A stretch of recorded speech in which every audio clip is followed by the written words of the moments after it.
Welcome, listeners, to the Ask Dr. Applewhite radio show, brought to you by student and veterans of the White Apple Institute, a Bronze Star veteran-operated 501c3. Our show focuses on a variety of issues that affect the workforce and school performances. We help veterans and non-veterans avoid dropout and burnout so that they can achieve a high quality of life. By changing the perception of disabled to differently able, learn how we educate and connect you to independent living and vocational rehabilitation, resources, and support you on the path to workforce success. Those of you interested in solving workforce and educational issues affecting veterans today, stay tuned to the Vet to Vet to You portion of the radio show, hosted by Mitchell Cavinas and Jane Garcia. Also hear motivational and inspirational talk from co-host Nazim Rashid and Kim Knows It, along with exciting guests and successful tips that you will not hear anywhere else. This is why we invite you to visit our website, www.whiteappleinstitute.org, and take a delicious bite of the White Apple wisdom. And while you are there, we encourage you to donate. Hit that donate button so we can continue changing the perception from disabled to differently able through our radio show and other outreach efforts. Okay, get your ideas and stories ready. You can join our chat or join in by calling our switchboard during our Saturday show from 10 to 11 a.m. Now, audience from coast to coast, listeners from around the world, here's Dr. Danita Applewhite. Blog Talk Radio. Good morning. This is Dr. Danita Applewhite, and I'm coming to you with lots of love and lots of peace. This is going to be a great show this morning. We have Beverly Johnson, supermodel, to speak with us today about the perceptions of beauty and disability. The Ask Dr. Applewhite radio talk show is brought to you by White Apple Institute. White Apple Institute is there to help students and veterans with disabilities to succeed at work, succeed at school. So we put it out there for you to join us in accepting the challenge to change the perception of disabled to differently able. So to keep this radio show going and all of the services that we provide, we ask that you click on that donate button at White Apple Institute. That's www.whiteappleinstitute.org. And we also hope that you'll listen to the show and share this show, the knowledge that's going to come through from not only Beverly Johnson, but we have a number of other guests that will be joining us this morning. And we want you to stay tuned for our veterans, my fellow veterans that will be coming on towards the end of the show with their commentary on image and perceptions of beauty and disability. Now, we're not just talking about beauty this morning. We're talking about productivity, too, because remember that we are very, very focused on helping people to succeed at work and school. So, of course, the first thing that we want to make sure that we get out there is changing the image and perception. But what does disabled look like? We still have not defined that. I haven't even defined what normal looks like. Have you? So today during the show, that's what I'd like you to think about, is when you think of the term disabled, or do you picture in your mind a person who is productive, that is capable of working, going to school, having a family, living independently? And most of all, do you perceive someone as beautiful when you hear the word disabled? So what I'd like you to do is get deep into that this morning and really think about how you perceive that, because how you perceive disability and the term disabled. Give your time to our special guest. Beverly Johnson, are you there? Yes, I am. Oh, wonderful, wonderful, wonderful. So sorry about those technical difficulties here. But I really, really am so happy that you wanted to join us today on the Ask Dr. Applewhite Radio Talk Show. And today, and I hope you heard that introduction that I was giving. Were you able to hear that? Yes, okay. I did hear. We want people to walk away from this show with really a better understanding of what the term disabled means. And I think that you can help us so much with not only your background as a supermodel, but also your background as someone who has been very compassionate about helping people with disability understand their beauty. And I just hug you and appreciate you for that. Thank you so much for being here this morning.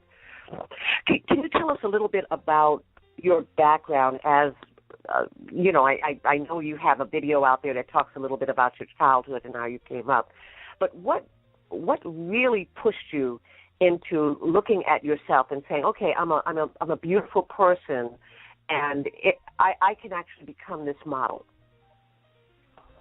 Oh, that's very interesting. As a child, I grew up in Buffalo, New York. My father was a steel laborer, and my mother was a nurse. And I was an athlete, a swimmer. And basically, my whole life was about sports. And I didn't have any realization at the time growing up that I was pretty or could be a model. I wanted to be a political science major and a lawyer. I was spurred on by watching the civil rights movement on television in the 60s. Really? Okay. Yeah. And this is how I got my sense of passion for the underdog, let's call. Mm-hmm. Yeah, that time period. Because we're about the same age there, that time period was made quite an impact on many of us that were able to see ourselves as I guess something, an instrument of change. I guess that's what I'm trying to say, because that's how I look at you. You have been an instrument of change. You have taken something, and I'm just going to share something real personal that I felt when I reviewed your background and just looked at why is it that having Beverly Johnson on the show was so very, very important. And I'll tell you what it is. Because when I look at the image of what we've tried to do, the perception of what we've tried to change with people looking at those with disabilities, and employers changing their perception of how they interview and train and retain employees with disabilities, looking at how educators, treat students, and some of them deny accommodations because they're not clear on what disability looks like, okay? When I put all those things together as an educator, I see that part of it, and then I saw another part of it that, my God, Beverly Johnson changed the perception of African-American women, of African-Americans, period, of black people looking at themselves as beautiful. Yes. And that's what makes what you've done so special, because those two things, believe it or not, and I know some of my listeners out there are going to say, hey, what are you talking about? The Department of Labor actually puts black, disabled women on the lowest level of employability. Yes. Isn't that something? That's and correct. you have been definitely an instrument of change in that. So thank you so much for being part of that. Tell us a little bit about what you feel is very important for us to remember because we've got all types of listeners out there. We've got parents, we've got employers listening, educators, and thank goodness, Beverly, we have some people from Chase Bank, which is responsible for our meeting. They're on the line too. Well, wonderful. I feel that discrimination in any form is wrong, and I'm the international spokesperson for the Global Down Syndrome Foundation because I have a niece and I had a first cousin that had Down syndrome, and just going through that experience with my sister, my younger sister, and how my niece was discriminated against, getting into the school systems, and just on an everyday basis of looking at someone that is different from you, and automatically thinking that they are less than you. So I personally go about my life and seeing the God in everyone. And, and also I think it's my responsibility to make sure that everyone is able to reach their full potential. Isn't that what life is about? Yes. Is that that we all reach our full potential, and that by doing that we're helping one another to achieve that. And basically that's how I live my life. And it's unfortunate that when we're speaking like this, that most of the world, 2/3, I would say, do not understand what you're even saying, what you and I are saying right now. Because when someone is born with any type of disability, like your niece or any of the 6,000 babies that are born every year with Down syndrome, and not even mentioning the millions born with any type of mental health disorder. They are put into institutional settings, cast off from their families, okay? We, unfortunately, here in America, do not have the best system that, I'm sorry, let me say that again. We have the best system I've seen in the world, okay? However, we're still not as effective as we wish to be. And that's why we still have these protests that not only Black lives matter, but disabled lives matter. Yes, exactly. And you see it's just amazing to me that, people will listen to your program, and people that aren't disabled will listen to your program, and they find it difficult to see how to feel that they can't help, that they can't do anything about it. But I think that it's just in one's everyday acts of kindness that can make just a world of difference. In the way of being kind to someone in a wheelchair, or being assistant to someone, and not ignoring them as being human beings on the planet. It's those kind of simple human kindnesses, besides, all the legislation that we continue to need for disabled people. But it's those small, and being in a world where image is this whole idealized image of beauty that warps the minds of young kids coming up, because there's this standard set that they can't possibly achieve, nor should they want to, of being either super thin or not feeling they're a part of if they don't look a certain way. In my decade in the 70s was if you weren't blonde and blue-eyed, you weren't part of the Madison Avenue sensibilities of beauty.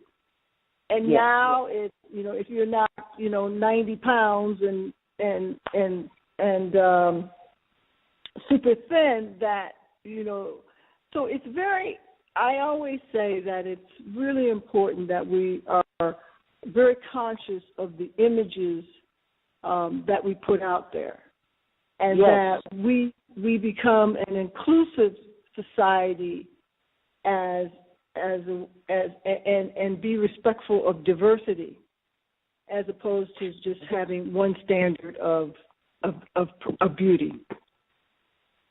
You know, when we talk about standards and norms, and you know, in the world of psychology, we set up norms. We understand that norms are based on what the society puts out there as what we call normal. And when the students are constantly asking, and this happened just recently, that a student stood up, a very, very beautiful student in the audience. I was speaking at a college, and her outer beauty was just stunning, just like yours. And when she stood up, she said, "This is the first time publicly that I've ever admitted that I have a disability, that all my life I've had a speech impediment. It was difficult to speak. During my childhood years, I was teased and laughed at. And she said, I never wanted to really talk about it." And so you see, when you look at her, and one of the young men in the audience said, "My God, you don't look disabled." Okay, and so that led to the conversation of I don't know how many students were there, over 100 students, of what does disabled really look like? Yes. How can you really define it? It's not the wheelchair, because less than a third of the people that are disabled are not in wheelchairs or in walkers or sport canes, you know? And so I don't know. I just felt this overwhelming question of what are we supposed to tell people? What are we supposed to tell our children, this millennial generation, of what disability looks like? What is normal?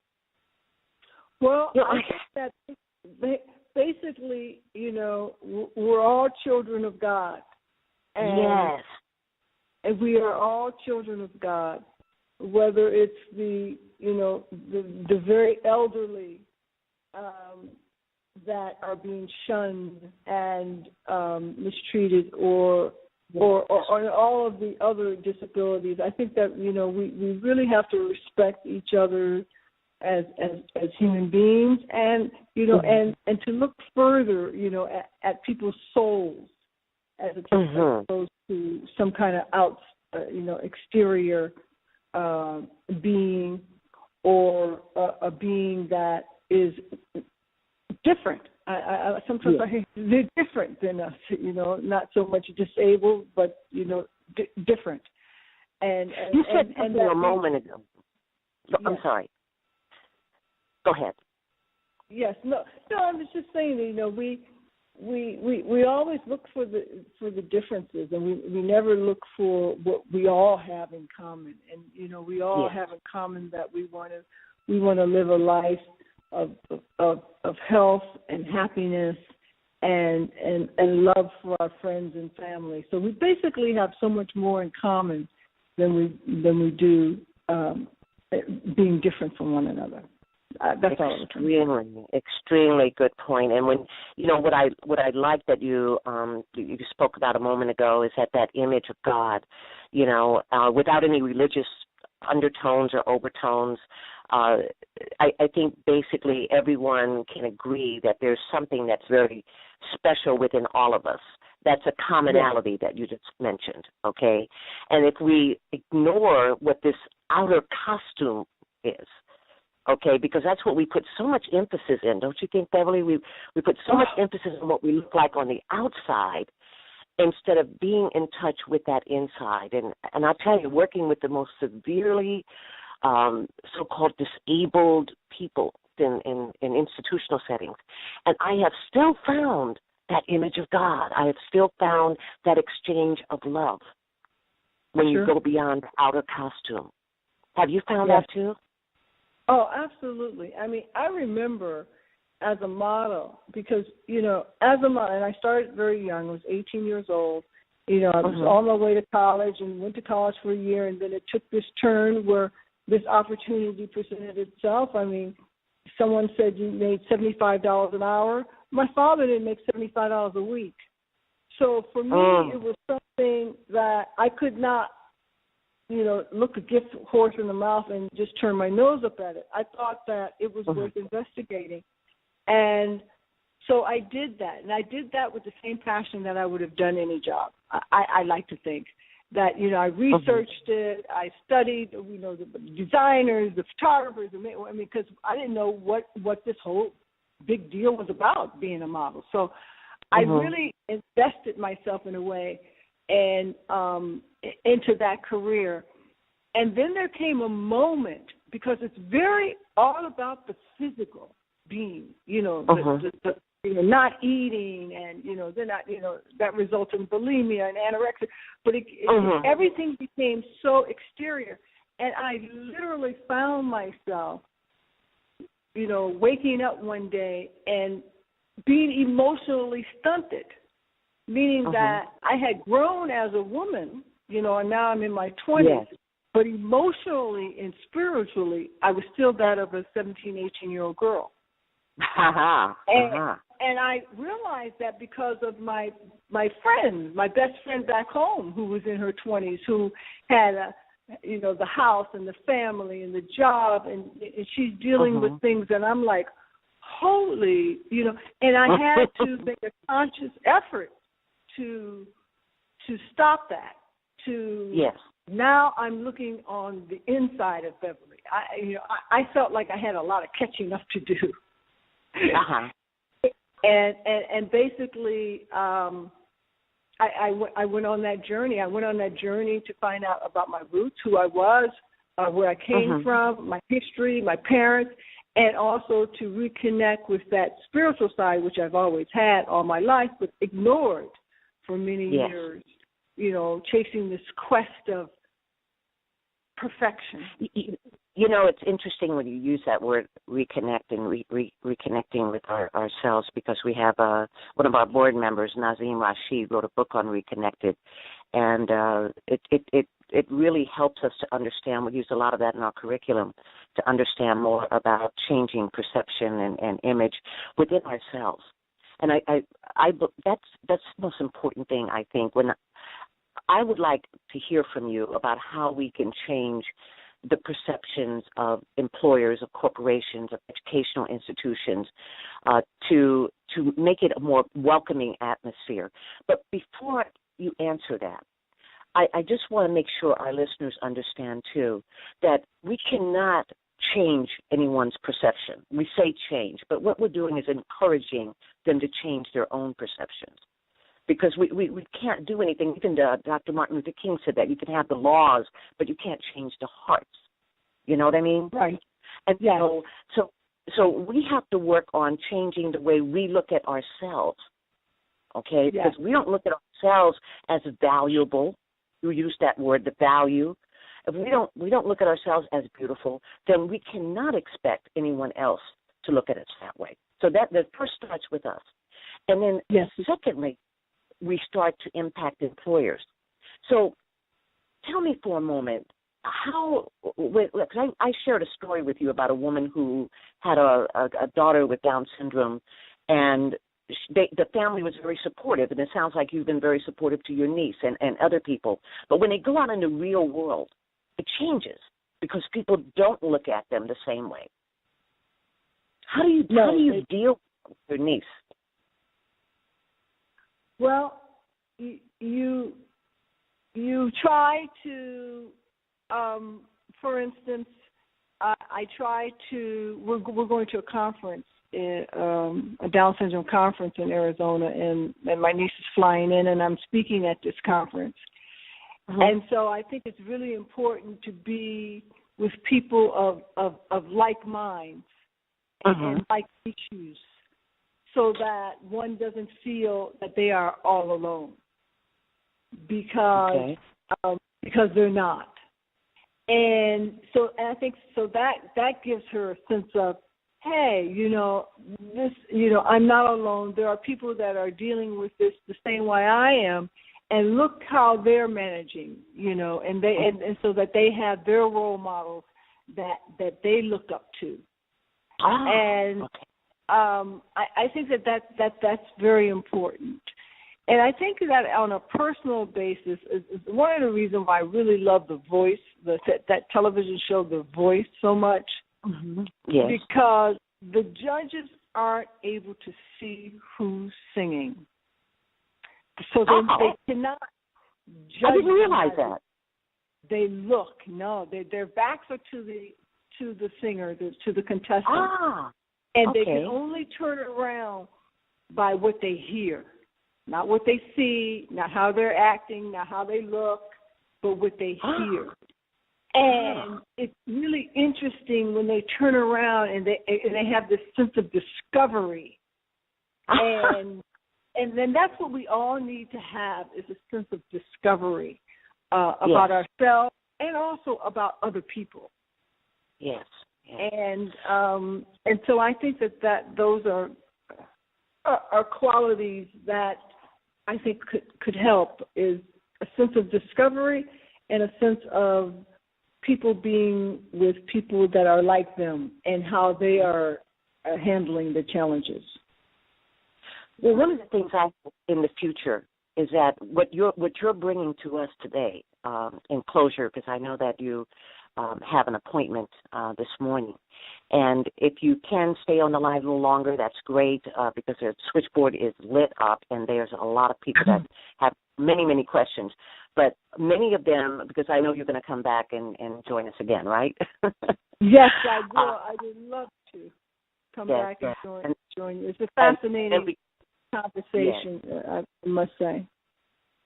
Well, thank you this is what I want to say to you, is that what you've opened up for us is that association is very important. And that's what you're saying, is that, and I think that's what White Apple Institute is all about, is that what we're trying to do is join with the organizations like the Global Down Syndrome Foundation and many, many others to bring more of a sense of I'm not alone, okay, that there are people that are dealing with this. And even though we know, just like I was telling the students in the speech, that Merriam-Webster dictionary defines disabled as one who cannot occupy employment, okay, or survive in independent living. Isn't that something? It's right there in the dictionary. So I'm saying to them, we can't go back and beat up Merriam-Webster. We can't go back and change the way that things have been as far as the way perceptions were developed. But we can change from right now, change within ourselves. And so what you've given us, too, is that we need to associate with each other. And hopefully this radio show and the other things that we're doing and the things that you're doing, Beverly Johnson, out there, will help us to push that word out there. Well, so thank you so much, Doctor. It's been an absolute pleasure speaking with you. You're one of my heroes. You're doing God's work and making a difference for sure. Thank you so much, and thank you for making a difference, my dear sister. And we will speak soon. If you can just keep your phone on mute, all of these people that are calling right now, I will definitely send you their questions if you have to leave us. Okay? Yes. Much love and peace. Mm-hmm. Thank you so much. Okay. Bye-bye. All right. We had some callers online this morning, and that was an exciting conversation with Beverly Johnson, and I'm just eager to hear the commentaries that are going to come back about what this wonderful, beautiful, inside and out woman has said to us. So I'll take a caller that's been online for quite a while now. And, sir, hello. I'm looking at a 290 number. Yes, I'm Jim. Hello. Yes. Hello. Yes. My name is Jim, and I'm a disabled American veteran. I served in Vietnam.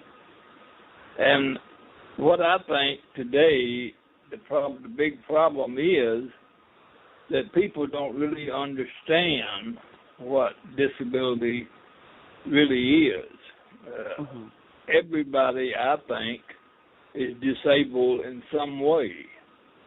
And, for example, I was watching an old lady the other day in the store, and I was amazed at how she conducted herself in a wheelchair.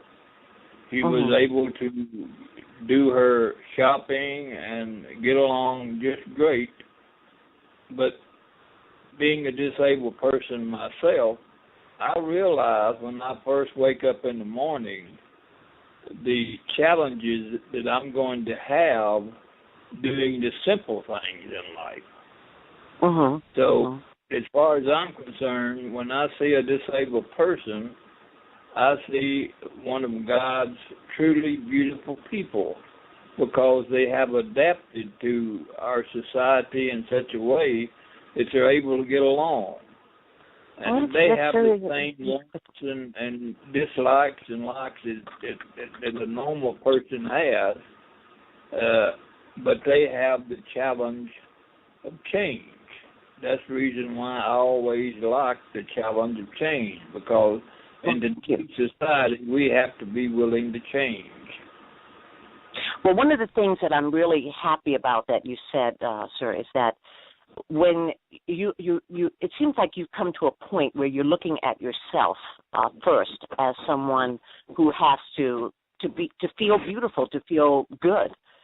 Okay, even though you have a disability yourself, and thank you for your service as far as Vietnam War, and we appreciate that.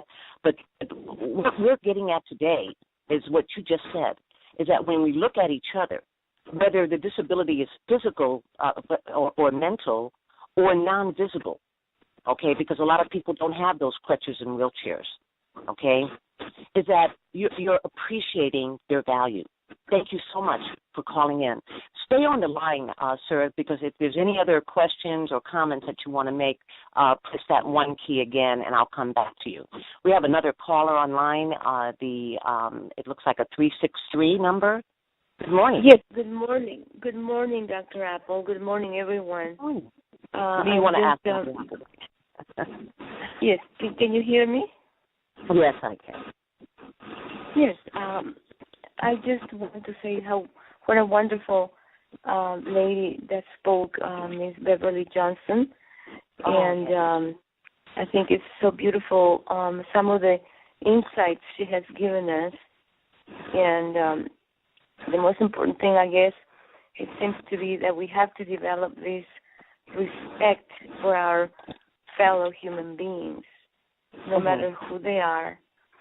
And it is true that in order to reach that level, we have to be more mature. We have to be mature ourselves. And so it's hard to expect this from young people, but this is where, the idea of teaching and conveying the proper meaning for disabled is important, because we can start teaching the young people, the young kids. Are you a teacher yourself? Well, I right now I only do private teaching, but I did many years of teaching in classrooms. And yes. But I'm talking about the general teaching that we do as a society, parents, all of us can teach. But it's kind of difficult. Thank you so much for bringing that out, for emphasizing there that we're all students and teachers, okay? And we all learn, and that makes us a student, no matter what severity or disability is at. Because I've never met a person without a disability. Have you? And that's right. That's right. Yeah, we right. just don't know. And it's invisible many times. Right, it is. And most disabilities are. And I think that is one of the reasons why it's so important for us to understand what Beverly Johnson was saying this morning. And that we have to look at value, and we have to start feeling that we have to start understanding that we're not alone, okay? Now, I believe that there's a parent that wants to speak. She has her son with her, and she wants to speak this morning. So I'm going to go ahead and leave you for just a moment and go back, and I'll come back to you, ma'am, okay? All right? Hello, I have a 602-486. Is that Miss Jackie? Yes, it is. Okay, wonderful. Hi. Thank you so much. You had mentioned that you were going to call in this morning because you wanted to talk about, you were very excited about what we were doing with the show and the perceptions of beauty and disability. And I hope that you had an opportunity to listen to what Beverly Johnson said this morning. Oh, yes, I did. She was quite amazing, and she's so right about The Voice, because that's the only talent show on television that actually doesn't judge by looks. They judge by how they hear what comes out of a person from inside. Wouldn't that be nice if we could all interact with each other by not looking at that outer costume, the way we look on the outside, and just really getting in touch with what we feel? Because when somebody sings, you feel it, okay? So tell me something, Jackie. You have been involved, you told me, in the Special Olympics program because you have a son. And I want you to explain to the audience a little bit about how our conversation that we had and why you wanted to come on the show and talk about how you help your son to see himself, the image that he has. Okay? And if you can, is your son with you right now? He is. Hold on. Let him say hi. Jason, say hi. Okay. Hi. Hi. What is your name? Jason. Michael. Okay, Jason. Jason, it's great to have you on the show today. And and I hear that you're quite a hero with Special Olympics. Yes. Is that right? Wonderful. Well, what I'd like to do, we want to give you praise for what you're doing. We applaud you and thank you so much for being on this show this morning. What I would like you and your mom to do is, and I'm going to have her speak first, and then I'm going to come back to you. I want her to explain how she helps you to see yourself as a very productive and valuable human being. Jackie, would you explain to us how you've done that, and maybe that'll inspire other parents?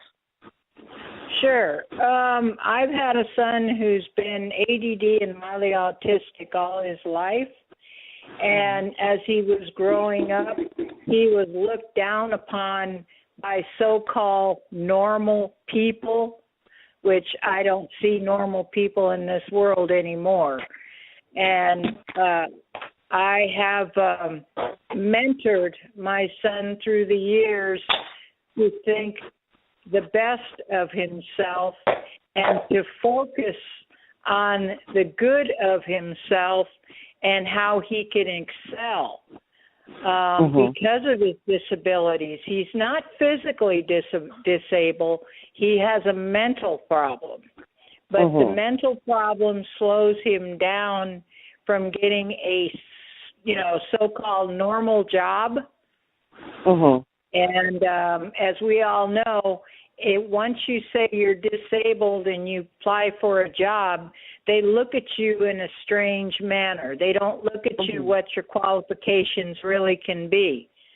And there are certain businesses out there that do open up their doors for the disabled.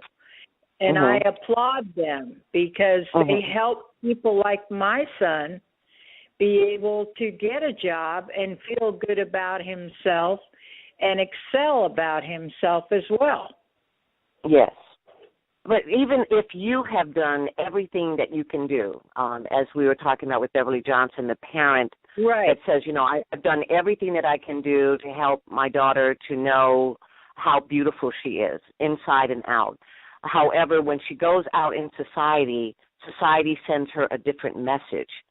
And helping her to overcome that is really the issue. And that's why I think it's so important. Obviously, you've done some great work with your son. And so what makes that difference? What are you doing and what have you done to help him to not, I guess, to fall apart? He's discouraged about himself. I have showed him that there's a lot of good in this world for him to be thankful for, and for himself to be thankful for, that he has somebody like me who can help mentor him along with other people like in Special Olympics to bring out the best in him. And so he doesn't get discouraged like a lot of people do that don't get the chances, who have young adults that the parents, they're sitting there tearing their hair out because they don't know what else to do because they're not thinking, you know, along the lines of that person in their family that has the disablement. And you have to. Let me ask you this, okay? You've got some really good points there, but you know one thing I hear that you're constantly saying, and it kind of like piggybacks on what Beverly Johnson was talking about, like minds, being around people with like minds, associating with other people so that you know that you're not alone. And so I'd like you to talk a little bit about what Special Olympics is all about. Tell our audience. And you know that White Apple Institute has been very, very supportive of Special Olympics for many, many years. However, having a parent on the show like yourself, and we hope that there are going to be other parents that are going to speak up, parents of adult children who are disabled, that they're going to understand that there's definitely possibilities, opportunities that can be had. So tell us a little bit about Special Olympics. Because we can go on talking forever. I just love talking to you about your Special Olympics is because of Mrs. Kennedy. She's the one that founded Special Olympics many, many years ago because she has a daughter, a granddaughter that has disablement. And she wanted to find something that people of the world that are born with special needs or develop special needs can excel in. And Special Olympics, I think, is a lot more important than the Olympics itself, because these people, young and old, that are special needs in wheelchairs, mentally, physically, that has all the handicaps that wouldn't be allowed to be in normal sport activities, are given a chance to excel and focus and be noted by people who are so-called normal, that these people can do just as much and even better in getting their goals in the events that Special Olympics has for them all year round. Well, thank you so much for explaining that to us. Now, we're going to have you come back on the show again, and hopefully with some other parents to talk about what they're doing to help us change the perception and the image of what the term disabled really means. So I thank you so much for coming on this morning and saying that. Please stay on the line, because I know that there's more commentary and questions that are going to be coming up, even for you, and what we spoke with, the things that we talked about with Beverly Johnson. Beverly? I'm going to open up the line for another person now. I believe this is our one of our co-producers. Is that Mitch Cavanagh there on the line? Yes, it is. Okay, wonderful. I'd like to tell you that I enjoyed the conversation you had with Beverly Johnson and Jackie. I just especially what hit me was the person that stood up in the lecture that you were doing, and she was very gorgeous and beautiful, and she expressed that she had a disability. And people looked, and you don't look disabled.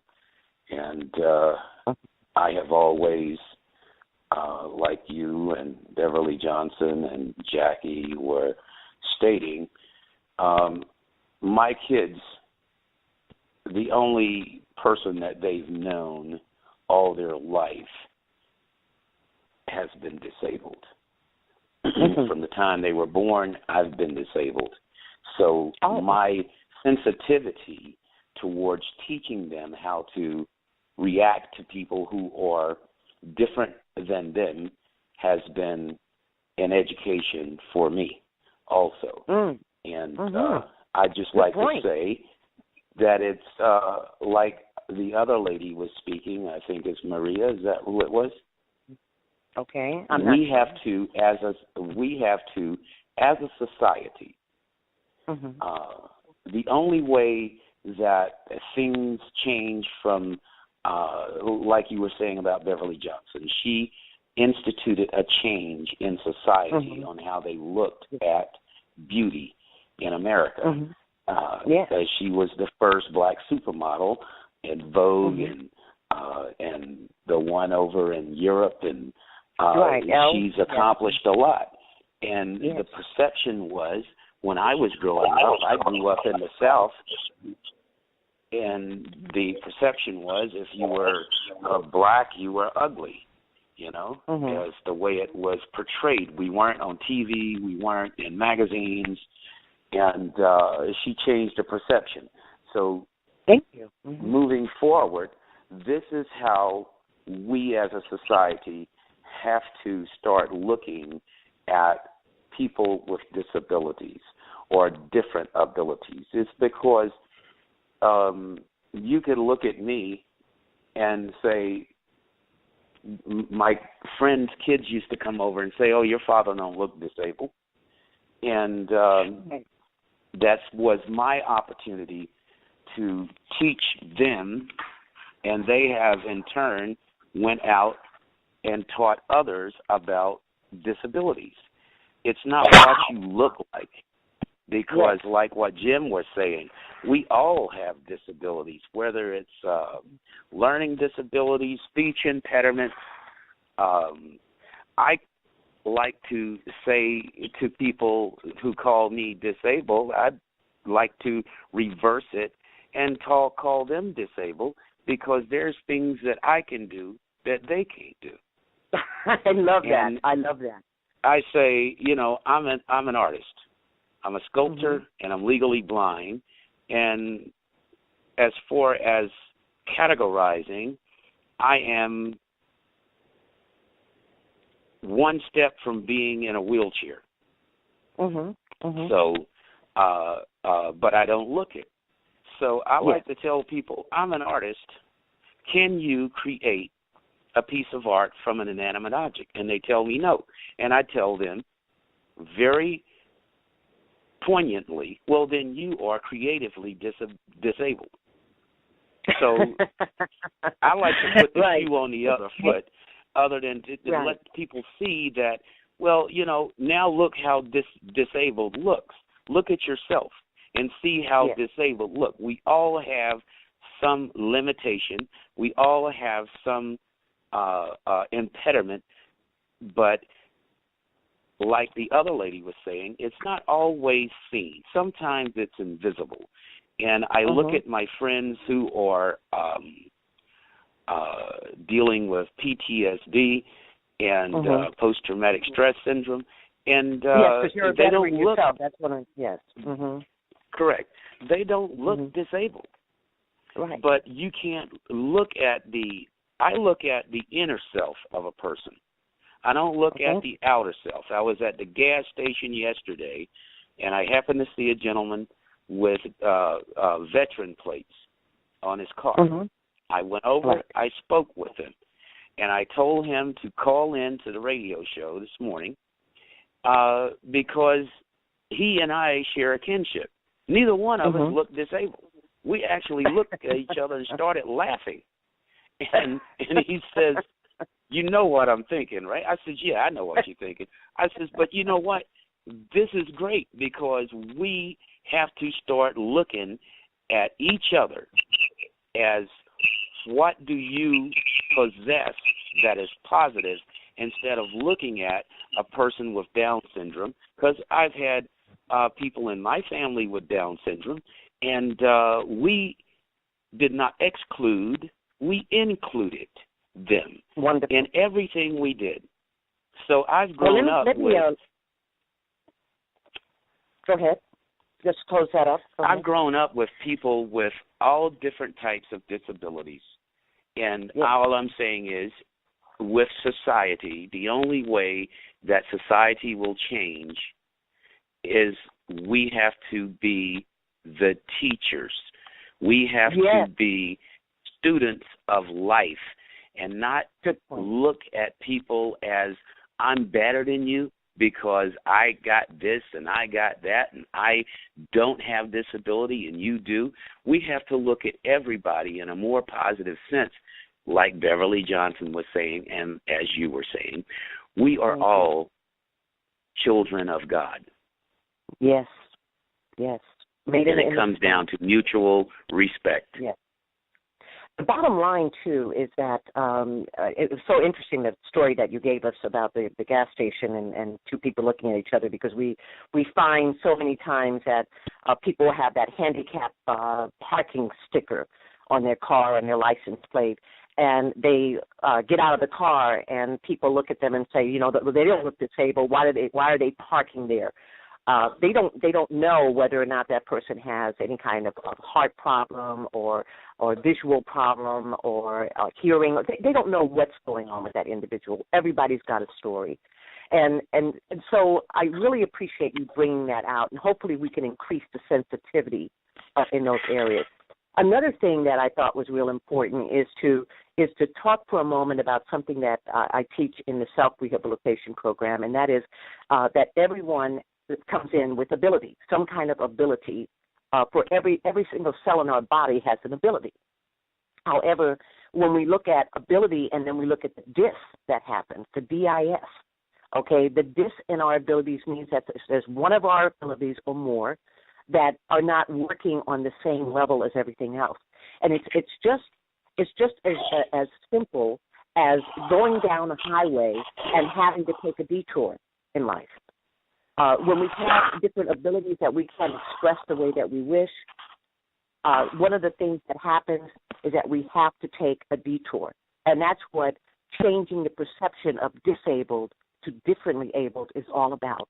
It's about being able to not only within ourselves take that detour and say, you know what, I don't have to see myself as everybody else sees me. I see myself as the way I wish to be, as an image of God.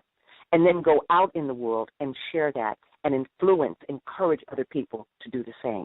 So thank you so much for bringing that out. I wanted to get back for a moment to our parent, Jackie, and see if she had anything else that she wanted to say. Jackie, are you there? Yes. Can you hear me? Yes. Do you see what the saying? He basically reinforced what you were saying and gave a little bit more as a parent. Well, I'd like to, in closing, say that since being born with a son that has disabilities, I have always looked at people in a different mannerism, and so is my own son. And I tell my son, don't look at the outside, talk to them, see how they feel from the inside. And when he's out doing, Special Olympics especially, the track and field and whatever events he's doing, he cheers on the other teams just as much as he cheers on his own team members. Wonderful. And one of the things I wanted you to bring out a little bit before you leave is that, I'm very involved with parents who have autistic adult children. When I went to college, they would bring them in. There's a little noise in the background there. There's a little noise in the background on your phone there, Jackie. If you could. Oh, I know, because I'm driving. Okay. I'm taking Jason to Special Olympics. Okay, wonderful. Well, what I wanted you to do, just elaborate a little bit on the factor that of how you're dealing with autism. Okay, and you said, okay, go ahead. Jason is mildly autistic. Thank goodness that he's not severely. His disablement is attention deficit disorder. But he does have a little bit of autism, and he tries to overcome these things by focusing on other things. And he realizes that if he lets himself in his own mannerism go and let everybody else, talk bad about him, and And this way he looks at people like, well, if you're going to say this about me, that's fine, because you'll see I do well. Is that right? Is Jason there right now so we can say, let him close for us on our conversation? Is he right there? Uh-huh. Okay. Jason, I want to ask you a question. Okay, Do you feel... Go ahead. Okay. Do you feel what? Okay. I don't know if we can hear you real well there. We're kind right, of going in and out. But Jason, that's okay. That's all right. We're going to go ahead and finish up, because you're coming back on the show again at another time. You go ahead and get him over to that Special Olympics. Get him over to Special Olympics and report back to us all the great things that are happening. And please share the word with those parents out there that there is White Apple Institute is here to listen and share resources with them. And we appreciate you so much for taking the time to be on the show this morning. Much love and peace. Well, we appreciate you having us, and we'd like to be on again. And under different circumstances, we'd like to, talk more about whatever. If any other parents or people have questions, we'd love to try to be able to answer them for the people. Wonderful, wonderful. Well, thank you so much. All right, we have another caller. We're going to move on here. We have another caller online, and we have a question. We have a question here. I have so many questions coming up on the chat line, by the way. I did not let people know that the chat line is open. Do I have a 200 number? It's 200. Hello? Are you there? A moment. Oh, hello. There you are. Okay. Hi. Did you have a question, comment? Yeah, I have a question. It's only 2 minutes that we have. I was going to ask you, why is there more attention on people with Down syndrome than cerebral palsy or mental illness?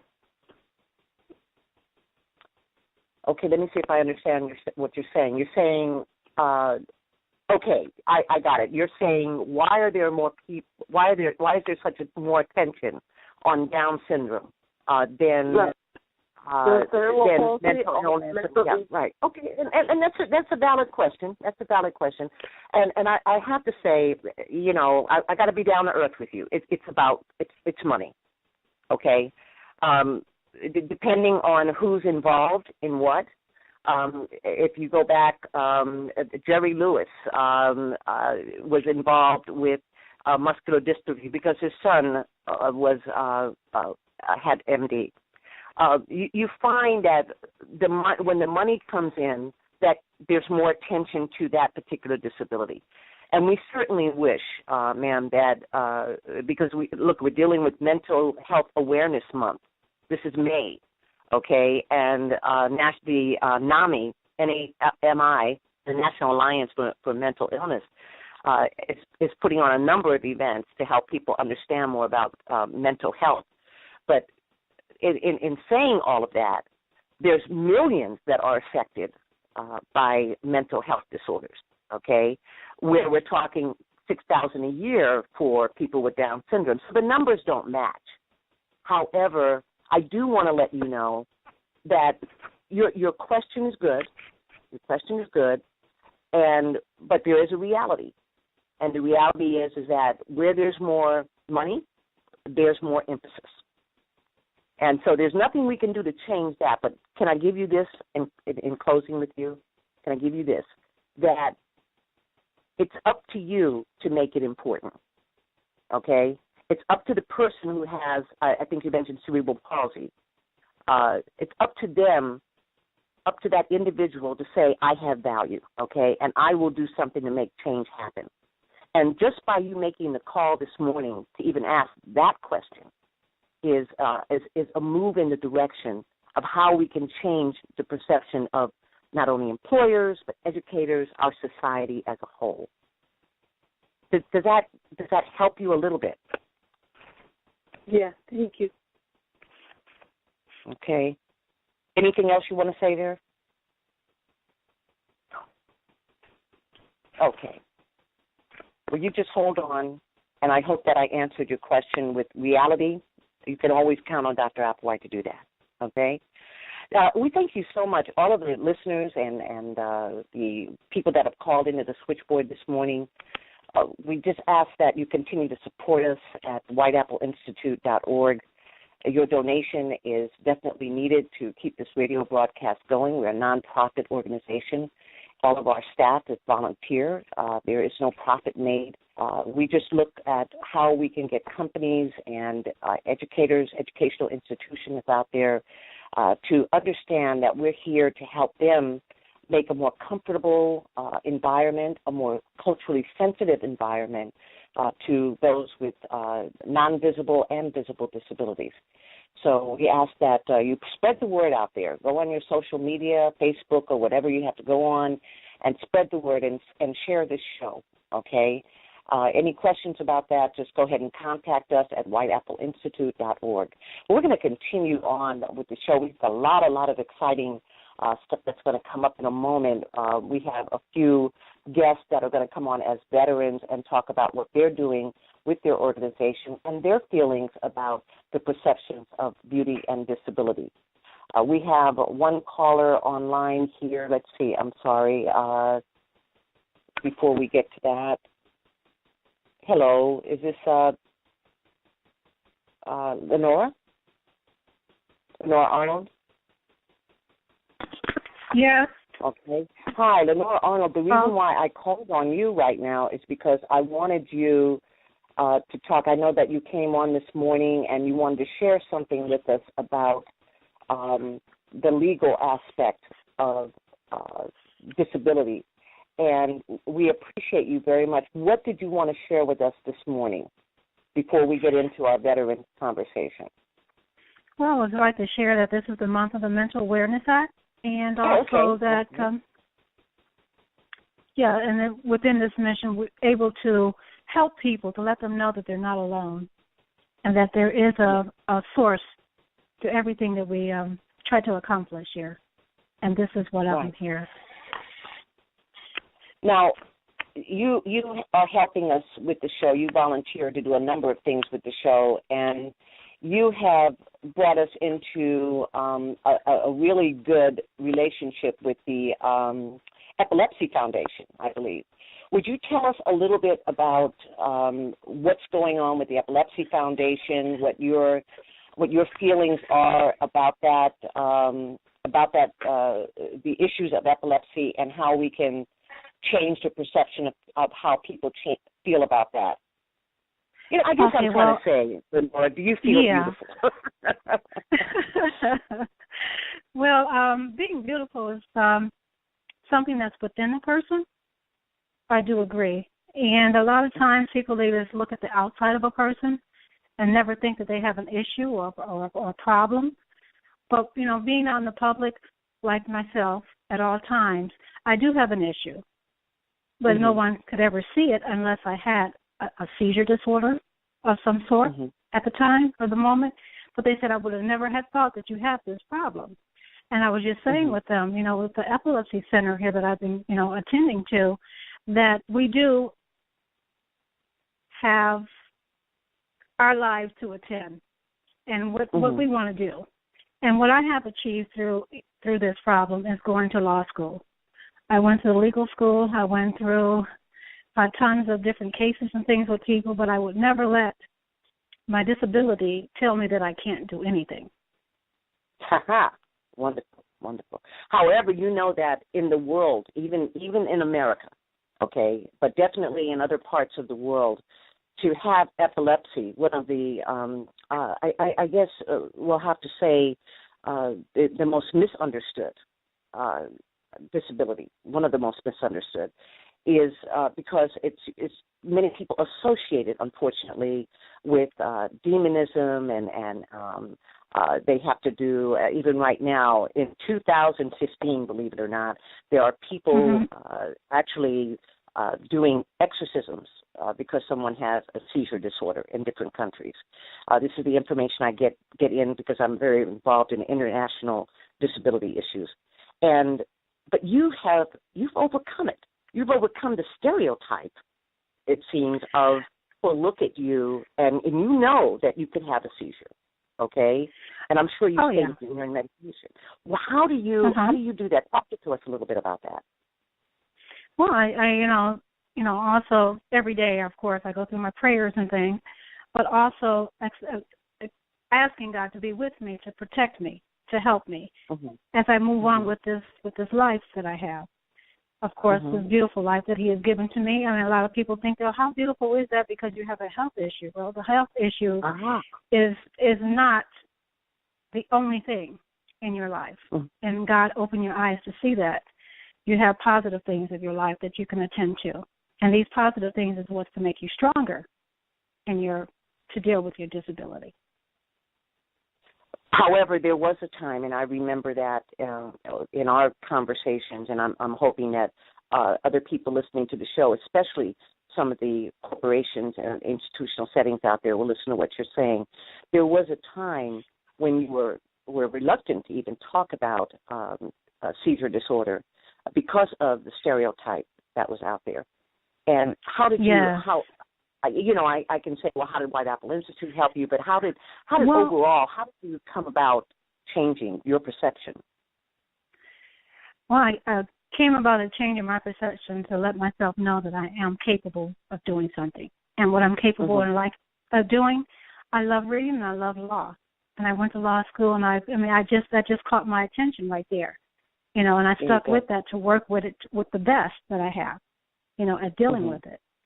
And went to a Cooley Law School there in Michigan and achieved that goal. And from that goal, set another goal to standard, to achieve.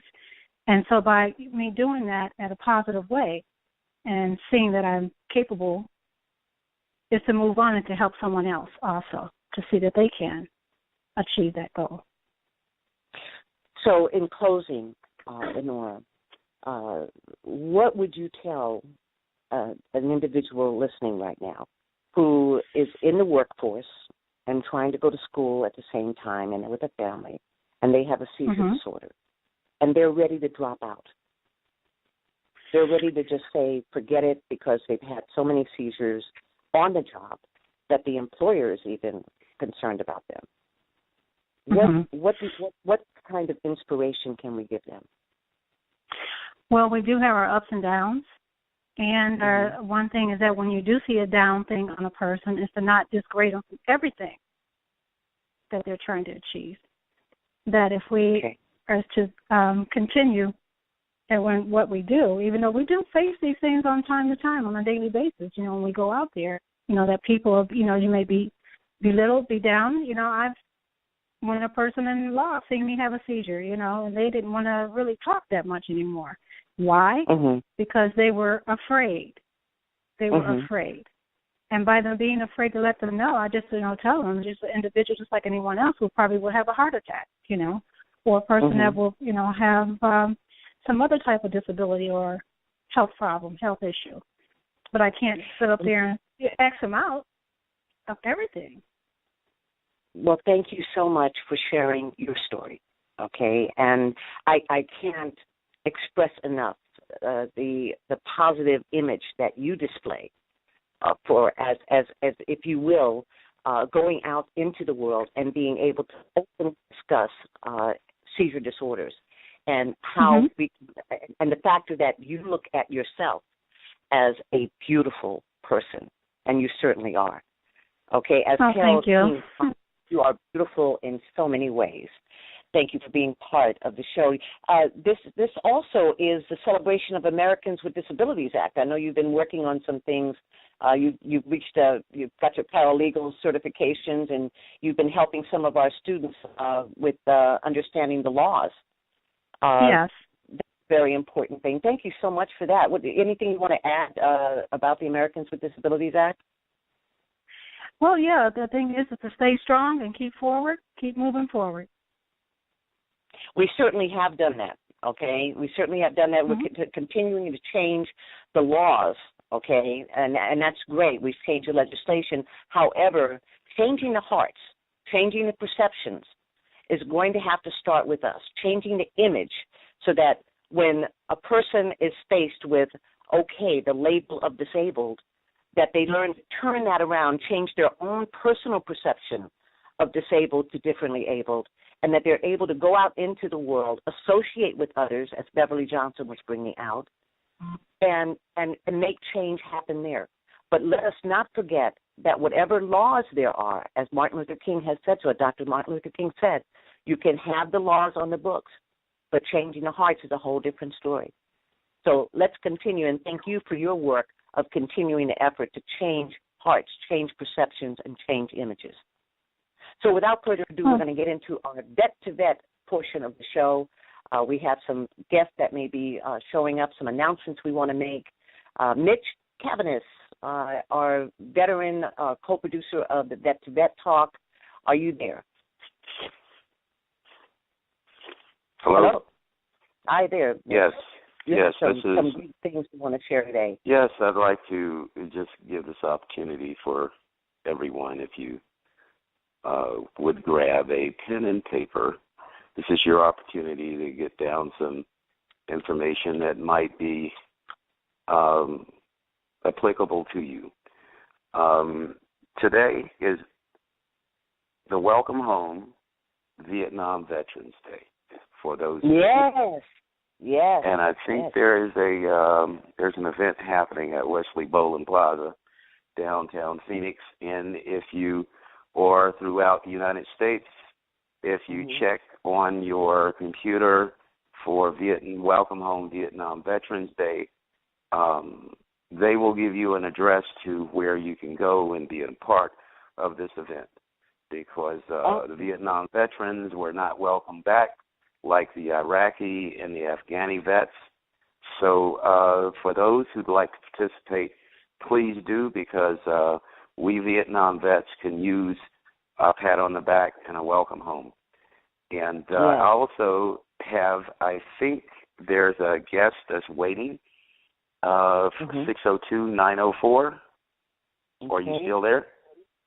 I don't have the 904 here on the line, so possibly they'll call back in, okay? However, I did want to elaborate a little bit on some of the people that you've been meeting in the last week. One of them, I understand, has been a woman veteran who has experienced homelessness, and she has also a disability. And she has shared some things with you about how she feels about her image, about being not only beautiful but productive, okay? And being that I believe she was an Afghanistan vet, if I'm not mistaken, and she came to you and she has a story to tell. Just elaborate a little bit, if you would, on that.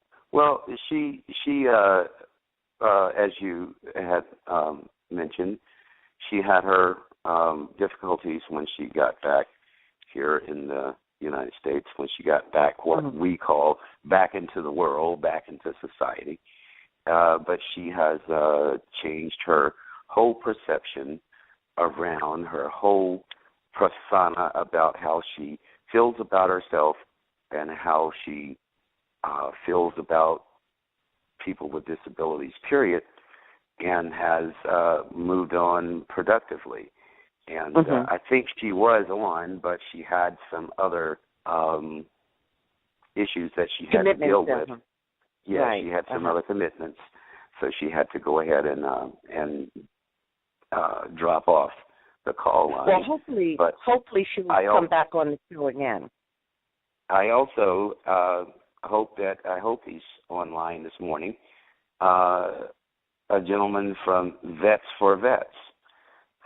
He has a shop downtown, and what his story is that they collect all clothing and furniture and household appliances, pots and pans, whatever, for vets who are struggling to get back into society and to get back on their feet, whether they're homeless or not. And he brought something out to me that I really did not know. A lot of these institutions that we see around that has veterans on their mantra, they're not really for veterans. So we have to be cognizant. We have to be cognizant, and that's why I say get your pen and paper and write this down, Vets for Vets. And if you want to give to something that's going to help a veteran right then and right there, if you got some clothing, if you have some furniture, a refrigerator, a dresser, an old TV, whatever you have, they'll come pick it up. And you can use it as a tax write-off also. But you could be, the statement that I want to make is you can guarantee that what you give is going to a veteran and not to a thrift store where the thrift store is making money and not giving to the veteran. Well, I think that's a common thing that's going on right now. Everyone, not everyone, but a lot of people are jumping on the bandwagon for veteran benefits and veteran events. And we appreciate the recognition. However, as a woman vet myself, I have to say that I really encourage people to really look at the organization. Just because someone says that we help veterans, really look and see if that's what they're really doing. So we encourage you, and I know Mitch is very, very emphatic about this, to go to our website, and you'll see Mitch's information there too, and meet us. And you can connect with us and talk about veterans' benefits and how we can help you connect with resources. And most importantly, in line with today's show, Mitch, we have a definite issue, with suicide. We have over 22 suicides a day going on with our veterans, and our brothers and sisters are truly hurting behind their crisis in their life and the factor that they don't feel productive and beautiful. And so I hope that there's something that we have said in this show today that will encourage them not only to connect with us at White Apple Institute, but also to connect with the Veterans Crisis Line. And that is at 800-1-800-273-8255. And I just can't say that enough to push that out there. I know you agree with me. Is that correct? Yes, and I'd also like to just reiterate the fact that we were talking about how to change the perception of differently able. I personally get up every morning and I look in the mirror after I've said my prayers and give my thanks to God. I tell myself how good looking I am. Because if you don't think you're good looking, nobody else is going to think you're good looking. And along with that, you got to give yourself an extra injection of self-esteem to let people, to let yourself know that you are worth every drop of blood, energy, and intuition, whatever it takes. You are worth it. You are somebody. And you can't go around accepting everybody's opinion of you.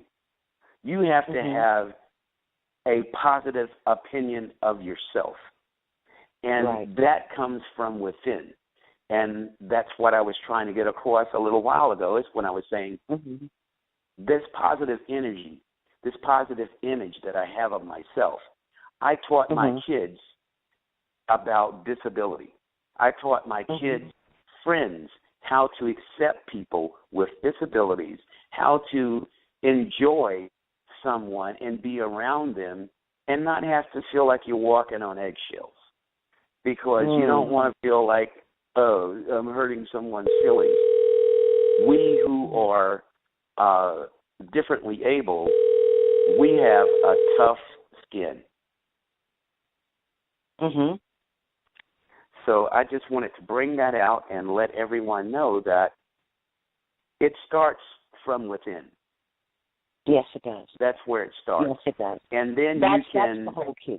We as students of the world and teachers of the universe, we can then pass this on to others. Because my kids, they pass it on to all of their friends, and their friends pass it on to all their friends, because they know that one way or another they're going to come in contact with me, and this way they're more comfortable as soon as they meet me. Because, one, I have that self-image of myself. Okay. That is very, very important. And I think that's, if anything, anyone from the corporate America that listens to the show, from the institutional settings that are out there, that because I have so many students, Mitch, and our listeners out there that come to me and talk about the factor that when they go and ask for accommodations to help them do their job better, to perform better at school and at work, that people look at them and say, you don't look disabled, okay? And that is something that we really have to focus on, is that who defines what disabled looks like, okay? And at the beginning of the show, that's what we talked about. What is normal? Okay, there is no definition truly of normal except the fact that we define it within our own communities, within our own societies, okay? That there's not one set definition for normal, and there's not one set definition for disabled. Our listeners leave with that concept and go out and help other people, especially employers and educators, because that's what we're all about at White Apple Institute. We're vocational rehabilitation based. And so we want to get people to recognize their value and worth in the work world. So thank you so much for being a big part of that, Mitch, with being legally blind and so many other issues that you're dealing with in your body, that you've been able to look in the mirror and say how handsome you are, and to understand, I believe it was someone else that talked about the same thing, and I was mentioning taking that detour. You know what I mean, Mitch? Taking that detour and saying, okay, I might not be able to get to point A and B like everybody else, but I can still get from point A to B. I just have to take a little detour here, okay? And I'm still going to get there, even if I move slower, even if I think slower. That maybe that's a blessing to me. Well, I'd just like to, I'd just like to summarize my part of the show by saying, when I go to the VA hospital, this might sound a little weird to a lot of people, but I feel I'm in my element. I feel more comfortable there than probably anywhere else that I go, because I know everybody in there. You're not there unless you have a problem, and unless you have some type of different ability.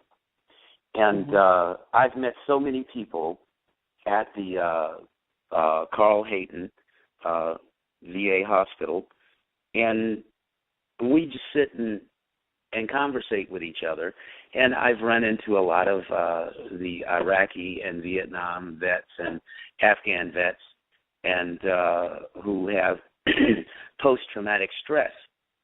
And as you were saying, they don't look the part, but we can look at each other.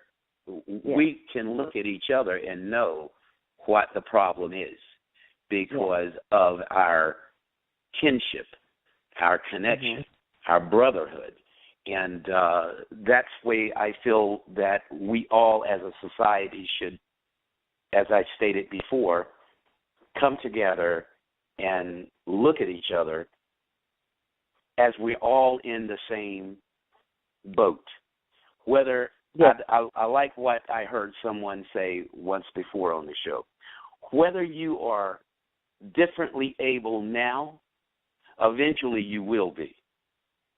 This is something you can look forward to. That's one of the things we can't escape is disability and death, is it? Okay? Right. We cannot. It's going to happen to you one way or another. And I'd just like to tell all the vets and all of the differently able people who are not vets, it is not a curse. This is what I call a challenge that will only give you the opportunity to succeed in an area where you haven't been before. Well, we have that 904 caller online. Let's see if we can. We're almost at the close of the show here, but we're going to see if we can get a few moments. Hello, hi, 904.